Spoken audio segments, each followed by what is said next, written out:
अस्सलाम वालेकुम। वैसे तो मैं उस अथॉरिटी पे नहीं हूँ कि इस मतलब कुछ बात कर सकूँ, लेकिन काफ़ी अरसे से ये जो किस्सा है हज़रत मूसा अलैहिस्सलाम का और हज़रत हिज़र का, जो कि सूरह काफ की आयत नंबर 60 से लेकर आयत नंबर 82 में बयान किया गया है, जब वो मैं पढ़ता हूँ तो मेरे माइंड में एक चीज़ रिलेट करती है और उसी चीज़ को यहाँ पे मैं बयान करने की कोशिश कर रहा हूँ। तो मुझे ऐसा लगता है, यानी कि ये मेरा मानना है कि इंसान का और अल्लाह ताला का जो आपस में का ताल्लुक़ है वो ऐसे ही है जैसे हज़रत मूसा और हज़रत हिज़र के दौरान जो मुकालमा था, जो एक किस्सा था। वैसे हम अपनी ज़िंदगी में इल्म के लिए, दानाई के लिए, हिकमत के लिए, बाज़ औक़ात दुनियावी आसाइशों के लिए,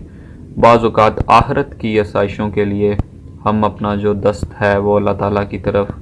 अल्लाह ताला की बारगाह में बढ़ाते हैं कि वो हमसे दोस्ती कर ले। 5 वक्त हम उसके दरबार में हाज़िरी भी देते हैं, उसको अपना दोस्त भी कहते हैं, उसको अपना मददगार भी कहते हैं, और बदले में वो हमारी जो दोस्ती है वो कबूल कर लेता है और हमसे सिर्फ़ इतनी तवक्को करता है कि हम उसके फ़ैसलों पर सब्र और शुक्र से काम लें और उसकी मदद जो है वो मांगते रहें।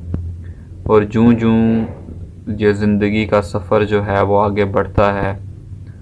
आसाइशें, आजमाइशें, कामयाबियाँ, नाकामियाँ हमारी हस्ती के दरवाज़े पे दस्तक देती रहती हैं और हम अपनी तरफ से सवालात जो हैं वो करना शुरू कर देते हैं। ज़ाहरी चीज़ को देखकर हम उसके बातिन की हिकमत को जाने बगैर ही हम सवालात जो हैं वो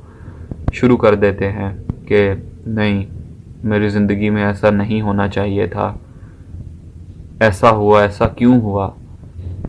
मैं कामयाब क्यों नहीं हुआ,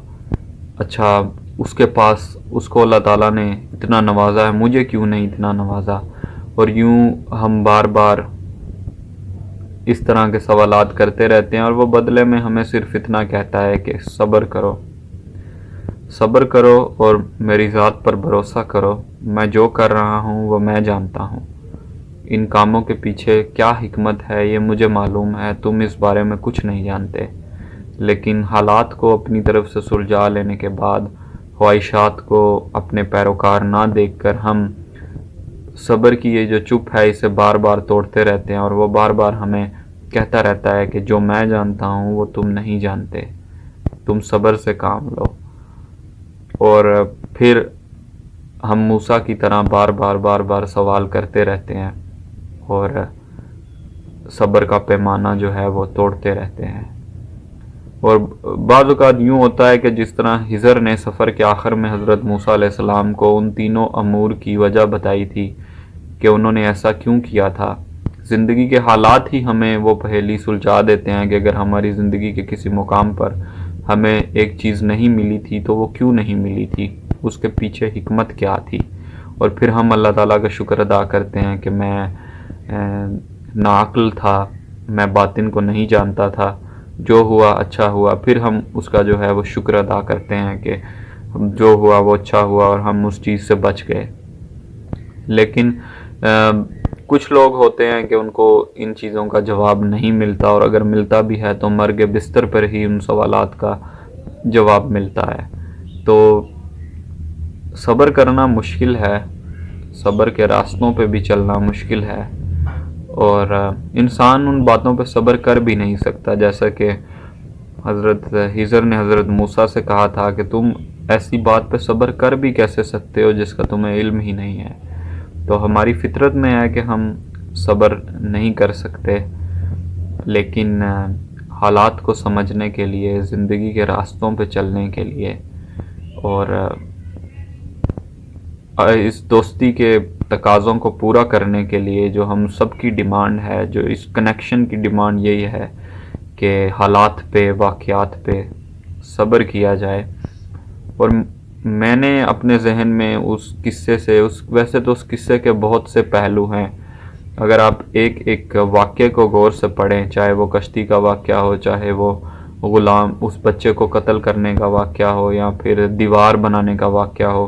تو ان کے پیچھے کوئی نہ کوئی بڑی مین کاز تھی، کچھ سبق تھے جو اللہ تعالیٰ نے ان 3 واقعات سے ہم انسانوں کو دینے. وہ ایک ڈیفرنٹ ٹاپک ہے، اور اس کو انشاءاللہ اگر مجھے موقع ملا تو ان کو ڈیفائن کرنے کی بھی کوشش کروں گا. تو اس چیز سے میں نے سیکھا، اگر اس کو بیان کرتے ہوئے کوئی غلطی ہوئی ہو تو میں اللہ تعالیٰ کی بارگاہ میں معافی چاہتا ہوں. اور اگر آپ میں سے یہ سن کر کسی کے سینٹیمنٹس ہرٹ ہوئے ہوں تو پھر بھی میں معافی کا طلبگار ہوں. لیکن میں نے یہی سیکھا ہے کہ انسان کا اور جو رب کا تعلق ہے، اس میں ہم میں سے جو بہت ہیں وہ صبر کے پیمانے پہ ٹوٹ جاتے ہیں. تو اس صبر کو پریکٹس کرنا چاہیے، اللہ تعالیٰ کی ذات پر بھروسہ کرنا چاہیے. ہم ارد گرد انسانوں پہ تو ٹرسٹ کرتے ہیں کہ یہ مجھ سے لائل ہے یا یہ میرے توقعات پہ پورا اترے گا، تو کیوں نہ اس رشتے پہ صبر کیا جائے جو ازل سے ابد تک رہے گا اور جو مرنے کے بعد بھی رہے گا. ابھی زمین پہ چل رہے ہیں، کچھ عرصے بعد زمین کے نیچے سوئے ہوں گے، تو یہ ریلیشن تب بھی رہے گا. تو اس پہ ٹرسٹ کرنا چاہیے، صبر کرنا چاہیے. باقی اللہ تعالیٰ خود بخود آسائشیں جو ہیں وہ انسان کی زندگی میں بنا دیتے ہیں، مشکلات حل ہو جاتی ہیں اگر صبر کا دامن جو ہے وہ ہاتھ میں تھاما ہو. تو یہ میرے چند خیالات تھے. اللہ تعالیٰ اب سب کو کامیاب کرے، آپ سب کو خوش رکھے. خدا حافظ.